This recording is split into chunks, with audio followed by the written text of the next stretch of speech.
إنه كان توابا. آمنت بالله لا إله إلا الله سيدنا محمد رسول الله. يا رب يا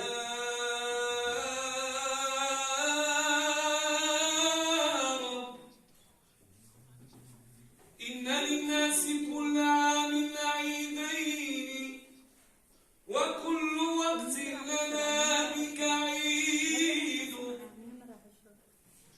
أحب لك الأحباب أحب لك الأحباب في كل ساعة لأن لك الأحباب فيه المنافع. بشراكم يا أحبائي بالمسيرة الخضراء. يا رب يا رب. مع الدعاء إن شاء الله.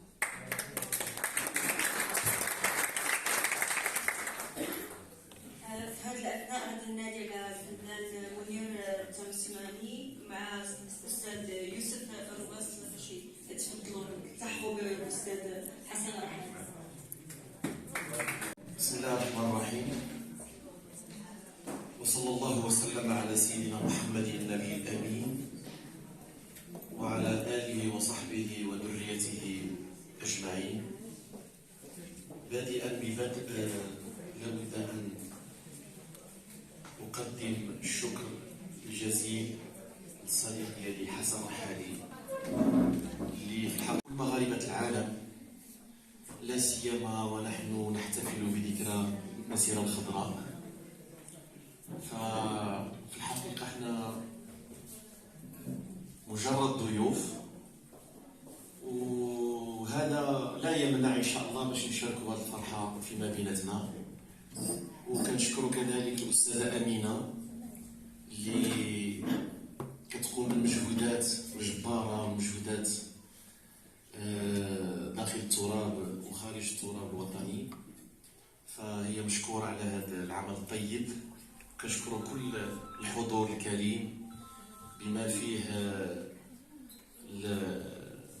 ما شاء الله الوجود ديال المرأة المغربية. اللهم صل على المصطفى حبيبنا محمد عليه السلام.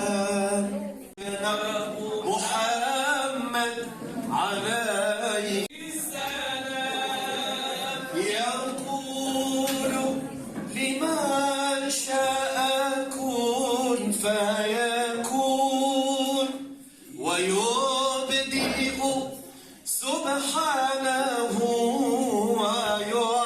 ويعيد ويحكم في خلقه ما يشاء ما يريد. اللهم صل على المصطفى. اللهم صل على المصطفى حبيبنا محمد عليه السلام.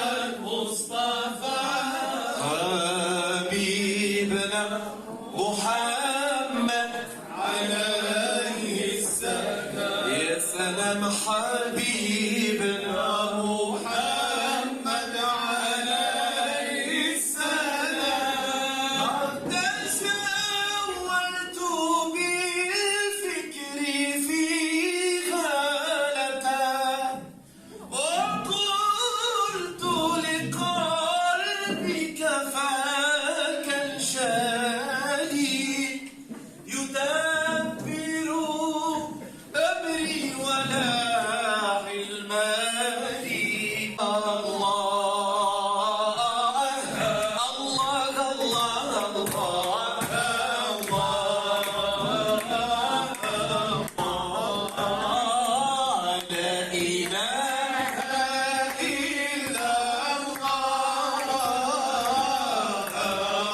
عاونونا بيدكم محمد رسول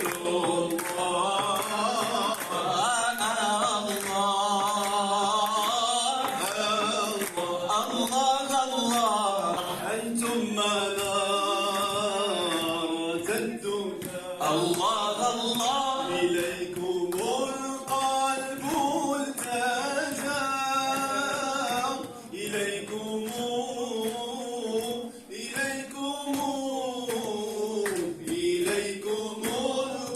القلب التجا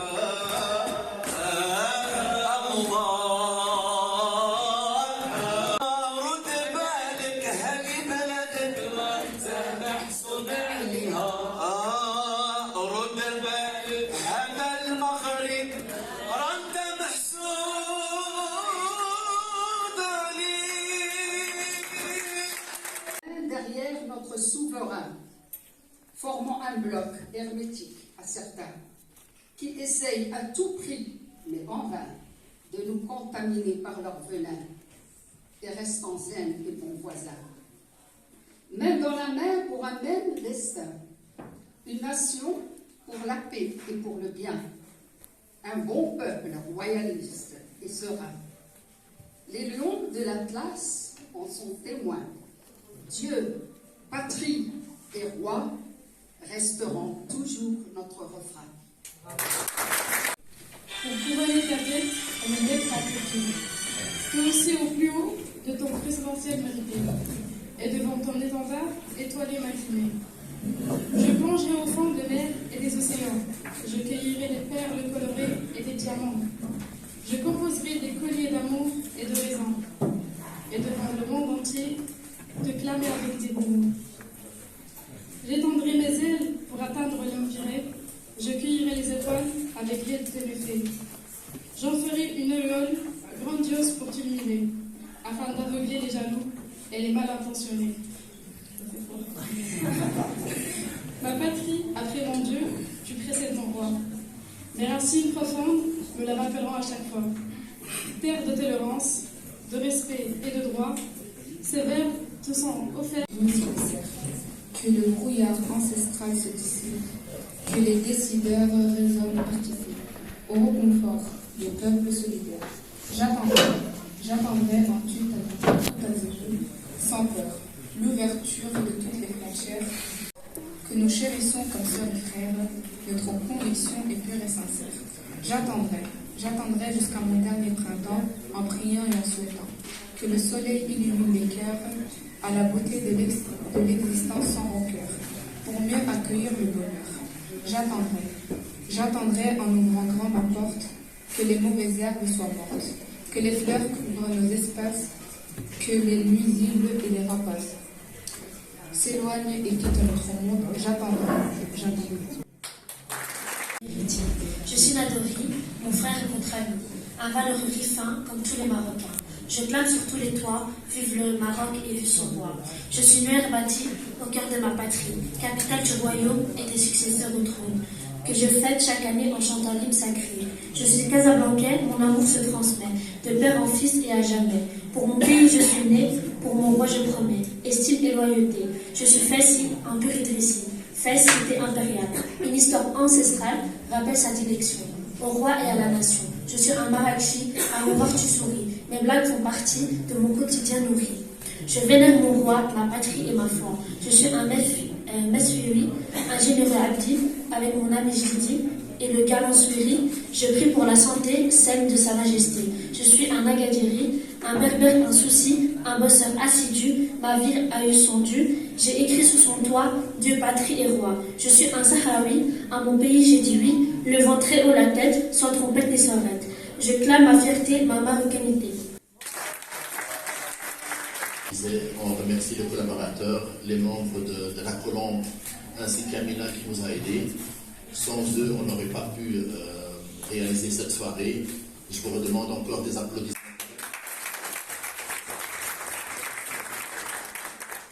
Donc cette soirée qui nous est chère, c'est la commémoration, donc le 47e anniversaire de la Marche verte. On va donner la parole dans un instant à deux personnes, à savoir M. Azzadraoui Mohamed, qui va parler sur l'historique du Sahara, et M. Abdallah Jourilef, qui parlera par rapport au projet d'autonomie de 2017. Je vous remercie. Ah, il y a Madame la modératrice, c'est Mariam. Voilà, la modératrice.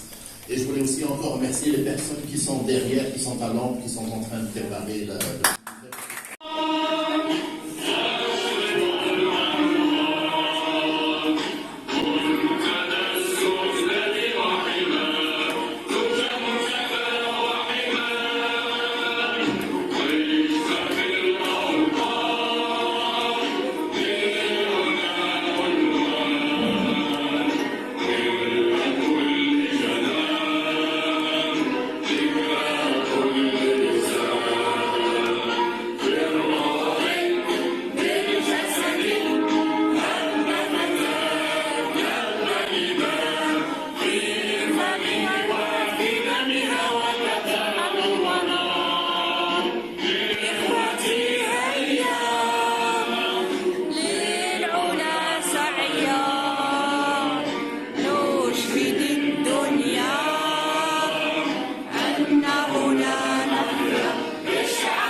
Anniversaire de la marche verte et à l'initiative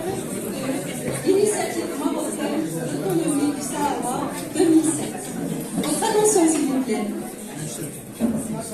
Alors, comme vous le savez, ces derniers temps, nous avons été témoins de l'adoption de l'ONU sur la résolution du Sahara marocain. Donc, comme vous le savez, la Russie et le Kenya ont décidé de ne pas voter, donc ils ont choisi de s'abstenir par rapport à cet événement politique. En effet, l'ONU a adopté depuis jeudi dernier une nouvelle résolution sur la question du Sahara en prorogeant le mandat du MINOS pour une année supplémentaire. Je crois que c'est au courant de ce qui se passe actuellement. Donc, le texte proposé, justement par les États-Unis, a eu l'adhésion de 13 États. Donc, je vais citer la France, la Chine, les États-Unis et le Royaume-Uni, qui ont voté en faveur de la résolution. Tandis que d'autres pays, ils ont décidé juste de soutenir. Donc, je vais citer la Norvège, l'Irlande et le Mexique, qui ont également apporté le soutien à la résolution. N'oublions pas aussi que la Belgique soutient aussi l'autonomie du Sahara, parce que dernièrement, on a eu la visite de la ministre des Affaires étrangères, qui est Madame la Bible, et qui a soutenu fermement sa position pour le Sahara marocain. Donc, experts qui vont nous donner plus de précisions et plus d'explications sur cette question du Sahara.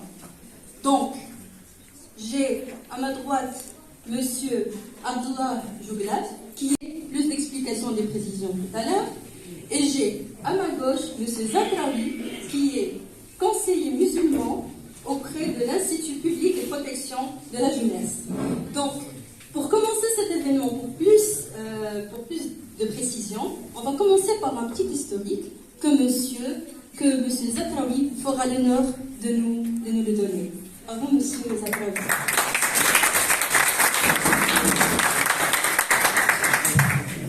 Merci, Mariam.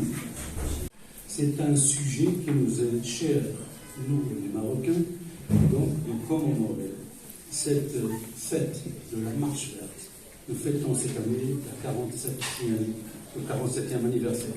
Mais j'aimerais bien faire un petit tour sur l'histoire du Maroc, pour que nos jeunes, au moins, connaissent de quoi il s'agit exactement, pour qu'ils soient fiers de l'histoire de leur pays, que d'autres pays voisins, malheureusement, essaient de minimiser, à moins que rien. Le Maroc, mesdames et messieurs, c'est un pays millénaire qui date de 12 siècles, depuis les Idrissides, depuis 900 et des, si ma mémoire est bonne, depuis 789, depuis la première dynastie Idrisside. Donc à l'époque, le Maroc, on l'appelait, dans les cartes de sédiments du Maroc et autres, on l'appelait l'Empire chérifien, Al-Imbratoria Al-Sharifa. Il avait bel et bien des habitants dans le Sahara. Et le lien qui les reliait avec cette gouvernance marocaine, c'est un lien d'allégeance. يعني علاقة بيعة والتاريخ يشهد بأن هناك علاقة بيعة. حسن الأول اللي كان يقال عنه بأن كان عرشه على ظهر جواده. Hassan Ier, on disait de lui qu'il avait son trône sur le dos de son cheval et l'a visité à plusieurs reprises. Il a visité le Sahara. Il y avait des témoignages de chefs de tribu, des documents de désignation de califes et de califes dans la religion qui datait avant même l'Espagne. Donc il avait cette relation d'allégeance. Le Maroc, quand il a eu cette réponse le 16 octobre, Hassan II, il a eu le génie, dans un laps de temps très réduit, avec un groupe de personnes proches de lui, des généraux, des conseillers, ils ont décidé de lancer la marche verte. Pourquoi verte? Parce que c'est la couleur de l'islam.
والقرآن معانا